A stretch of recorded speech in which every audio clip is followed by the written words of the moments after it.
تین چیزیں گناہوں کا کفارہ ہیں۔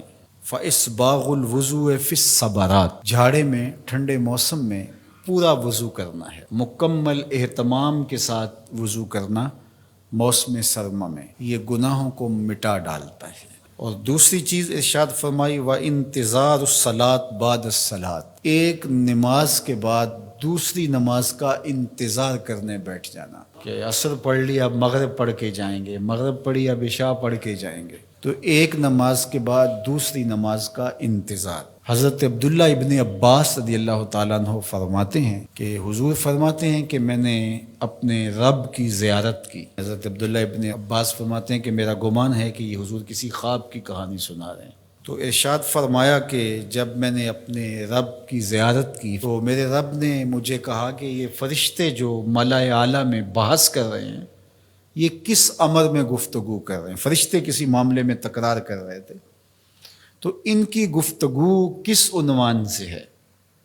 تو میں نے کہا کہ مالک تو بہتر جانتا ہے، مجھے معلوم نہیں ہے۔ تو اللہ نے اپنا دست قدرت میرے دو کندھوں کے درمیان رکھا اور اس کی ٹھنڈک میں نے سینے میں محسوس کی۔ فَتَجَلَّ لِي كُلُّ شَيْءٍ وَعَرَفْتُ، ہر شے میرے سامنے روشن ہو گئی اور میں نے ہر شے کو دیکھ بھی لیا اور پہچان بھی لیا۔ تو پھر میرے رب نے کہا کہ اب بتاؤ، تو ظاہر ہے اس کا دست قدرت میرے دو کندھوں کے درمیان آیا اور ہر شے میرے سامنے آ گئی۔ تو میں نے عرض کی یا اللہ، یہ کفارات اور درجات کے بارے میں آپس میں بحث کر رہے ہیں، اور وہ کفارات کیا ہے؟ المکث فی المساجد بعد الصلاۃ، نماز کے بعد مسجدوں میں رک جانا کہ دوسری نماز پڑھ کے جائیں گے۔ اس پر فرشتے ملائے اعلیٰ میں، عالم بالا میں بیٹھ کے گفتگو کر رہے ہیں۔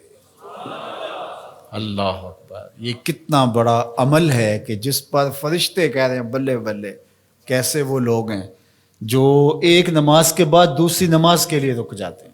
اور ایک حدیث پاک میں آتا ہے صحیح بخاری میں، 7 اشخاص ایسے ہیں قیامت کے دن کڑکتی دھوپ میں جب کوئی سایہ نہیں ہوگا، اللہ انہیں اپنے عرش کا ٹھنڈا سایہ عطا فرمائے۔ ان میں سے ایک وہ آدمی جس کا دل مسجدوں کے ساتھ جڑا ہوا ہے، مسجد کی حاضری اسے بہت پسند ہے۔ دوسرا والمشی علی الاقدام الی الجماعات، جماعات کے لیے فرض نمازوں کے لیے مسجد کی طرف چل کے پیدل جانا، ہر قدم کے بدلے میں درجے بلند ہوتے اور گناہ معاف ہوتے ہیں۔ اللہ اکبر، یہ طلب کی گئی کہ دعا کیجئے کہ میرا گھر مسجد سے نیڑے ہو، تو کہا نہیں، تم جتنے قدم چل کے آتے ہو اتنے تمہارے گناہ معاف ہوتے، اتنا ہی تمہیں ثواب ہوتا ہے۔ تو یہ چل کر کے آنا گناہوں کا کفارہ ہے۔ تیسری چیز ارشاد فرمائی کہ وَإِسْبَاغُ الْوُضُوءِ فِي الْمَكَارِهِ، مشکل صورتحال میں وضو پورا کرنا، اور وہ سردیوں کے اندر مشکل ہوتا ہے کہ پانی بہت ٹھنڈا ہے، تو اس وقت بندہ کہتا ہے چلو ایک دفعہ بھی گزر ہو جائے گی، اگر ایک دفعہ بھی چہرہ دھو لیں گے وضو تو ہو جائے گا، لیکن سنت طریقے سے 3 بار ہی دھونا، اور 3 بار ہی جو ہے وہ پاؤں دھونے، اور 3 بار ہی باقی اعضاء دھونے، تو یہ مشکل ہوگا وضو میں ٹھنڈے پانی سے۔ تو بہرحال مشکل میں وضو جو بندہ کرتا ہے تو اللہ کے لیے کر رہا ہوتا ہے۔ اللہ اکبر، تو اللہ تعالیٰ کو یہ بڑا پسند ہے، اس سے اللہ گناہ ختم کر دیتا ہے اللہ۔ تو یہ 3 چیزیں کفارات میں سے ہیں، یہ گناہوں کو مٹانے والی چیزیں۔